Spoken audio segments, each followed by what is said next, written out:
Thanks for staying with us. So usually on Fridays, we have our celebrity gist and gossip, but whatever reason, celebrity industry is so quiet and peaceful. They're Nothing's drinking happening. water and minding their Everybody's business. just, there's no hotness going on.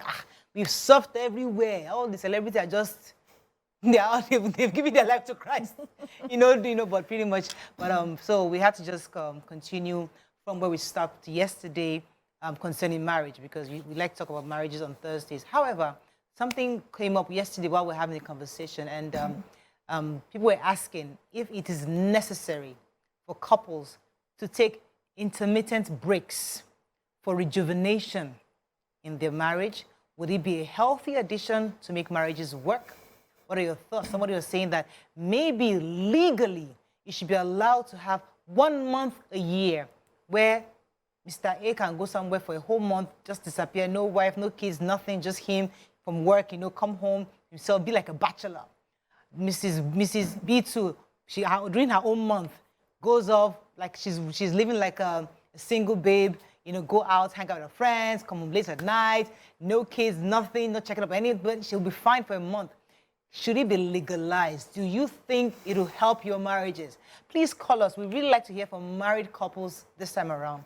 Call us on 081-270-53687, 09139076948. You can also tweet to us at TVC Connect. Please hashtag Yourview TVC so you can read your tweet. Because we have to find a way to solve the problem of breaking homes. Many homes are breaking up these days. Many people can't deal with all the various factors within the home, all the dynamics that happens in a home. And people are saying we can solve it by giving everybody some time off, because sometimes they're in your face too much. You always think grass is greener outside because somebody, your single friend, is just having a ball, she's traveling to Singapore, she has freedom. She has freedom, and you are here stuck with 2 children and family and grandma and everything. So if we give women or men 1 month break legally, would it help homes? That's our conversation. Obiajili, would you like to start? I think we should start from women. Because, the way the African home is, women bear more of the burden of nurturing and taking care of everybody. I know there are some women that are not in that space. Valid, no. Some women are not in that space, but the majority, and some men are in that space, but the majority, I'm talking general now, The first thing is the woman who has the capacity to nurture everybody in the home. She's the one thinking of what do we eat, writing the timetables, going grocery shopping. Right. I closed from work yesterday and I entered the market to go and shop for grocery because I have to write another full timetable for the coming month, so that we have variety. I'm constantly thinking, Gary is finished, Pepe is finished. This one will say, Mommy, we want you in my school. I wake up every day, Mommy, Daddy, baby, everybody is calling. So I would like that if it's possible that I get like a month in a full year where I am just busy. Like I wake up and I'm not waking up into anybody's arms. I'm going to be alone. Like I wake up, I do my meditation, I bring my journaling, I write what I want to write, I go out, I take my exercise, I do my walks, I take my coffee, I just chill with a book. Like I go down to the restaurant, order my breakfast and everything, eat. I'm just by myself. I refresh, I rejuvenate, I reflect, I think, I have time to ask myself critical questions. Where do I see myself? Where do I see my life? Where do I see my home? So that when I come back after that 1 month, I am ready to take on, like, I've missed you, baby. I didn't see you for 1 month. I've missed my kids. Everybody, mommy.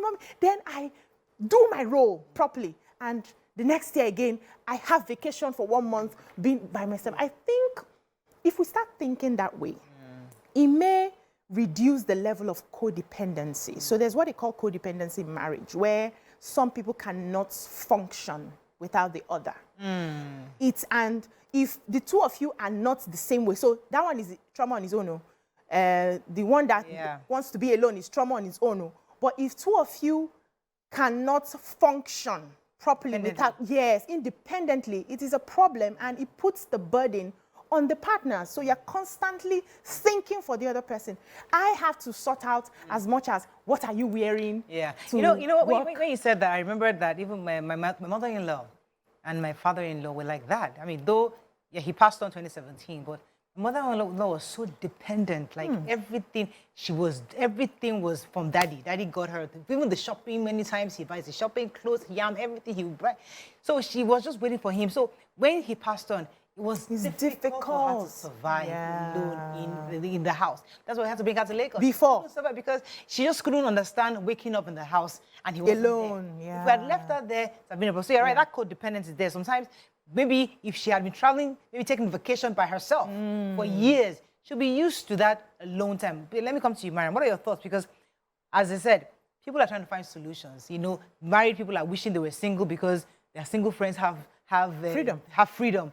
Single girls are wishing they're married because they feel that they want somebody in their house. So everybody's like, the grass is always greener outside. So what do you think? How do we have the best of both worlds? I don't know. No, the question you asked initially, you asked the best of both worlds. The question you asked is initially, if it is healthy, take that time off. And I think it is. For fathers, for mothers, for kids as well, you know, that change of environment definitely gives you, apart from refreshing your mind, it even gives you a better appreciation for where you are and for the people around you when you're away from them. Sometimes when you're constantly in someone's face, you tend to take them for granted. Yeah. You know, but when you stay away from them, you see in the many ways that they're so important in your life, that they help with the wheels of your life rolling, and you're thinking, you know, I can't wait to get back. So I think it is a fantastic idea to have some time off. Some people may not be able to afford like a full vacation where you're traveling the world or you leave your house completely. But I think that in different ways we can get that time. If it's some hours in a day, if it is some time in a month, you know, take that time out. And everyone knows that that time out is, do you understand? It's not something that happens here or there. Everybody understands it happens at this particular time, this particular place, you know, every week or every month or in the year. That way, you know, and then it's respected. That space is respected. I think it's a good thing. I mean, imagine but you now spoke about codependency, and when you talked about your in-laws, reminded me as well of my late mother-in-law. At the time I met her, I think her husband had passed maybe 5 years, I'm not sure, but quite a while. And at the time I met her, she'd wake up in the morning, his seat was still there, and she'd go, Gray, good morning, Gray. Aww. You know, like, you cannot even sit on that seat. Like, what? Are you sitting on daddy's seat? You know, he still sort of made his memory part of her everyday life. So, yeah.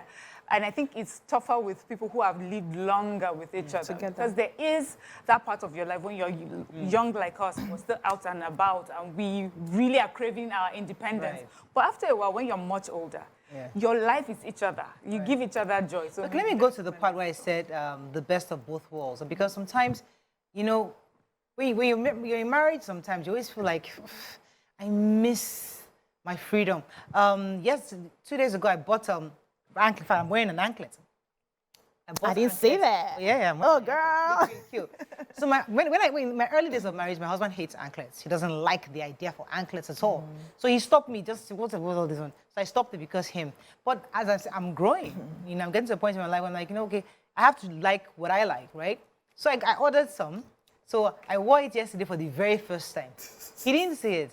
So when I was going to bed last night and I was about to remove it, what's all this nonsense? Because I started talking about all the demonic of anklets. I'm thinking, right. Yeah, so I'm like, I bought it and I'm wearing it. So this morning, I didn't wear it in his presence because I know that he doesn't like it. But when I got to TVC, I wore my team. And when I get to the house, I'll remove it again. But at least, but the point is, some women get tired, they feel somewhat caged in certain things. You know, when you're a wife, certain things you must consider, somebody's feelings, and how the children, you know. But you want that 1 week or 2 weeks where none of that matters. You can go out, you can get a drink, you can get drunk with your friends, you can go out, you can dress like Lil' Kim today, you can have green hair tomorrow. You know, nobody's telling you, don't do this, don't go there. It's just you, single, BC, with you, single man, yourself, all by you being you. We could think single self, so so do you think, I mean, women should, or men should consider that space where, so that when I say best of both worlds, that's what I mean, that it's not the regular me time, that's a nice formal me time thing. I'm saying where you do a 360. But you know, when you were describing this, I was just listening and thinking, Morayo, do you by any chance think this may be symptoms of midlife crisis? Where for who? For women and for men. They say between the ages of 40 to 60, men and women, you know, we get to that point, and that's when we're constantly thinking, see, I'm so hot, or how things used to be. I want to change the color of my hair. Yeah. I want to dress more funky and, you know, whatever. And you may think it's just the marriage is just that it's a natural evolution of life. So you've gotten to that place, and you're looking at your youth passing you by as you're approaching. No, it's for all of us. You're trying to grab it. Yes, so you're trying to hold on to it, you know. But I think the thing is to understand that that's where you are. Because it will be confusing to a partner. Like, hello? What's happening here? We were wearing long skirts and going to church Mondays to Fridays. All of a sudden, you want to be hanging out and drinking, and, you know, this is not you. But if you understand it, because for me, when as I'm listening to this, I'm thinking, these are conversations we hear all the time, especially with men. And with men, because we've now given it a name, we even sort of expect it, we know how to handle it. But with women, I don't think we've really put women in that midlife crisis thing. But we get there. Okay, I like that. Let's talk about midlife crisis. Let's go on a break. When we come back, we'll discuss this midlife crisis, how to handle it. Maybe these me times can also help sort out midlife crisis.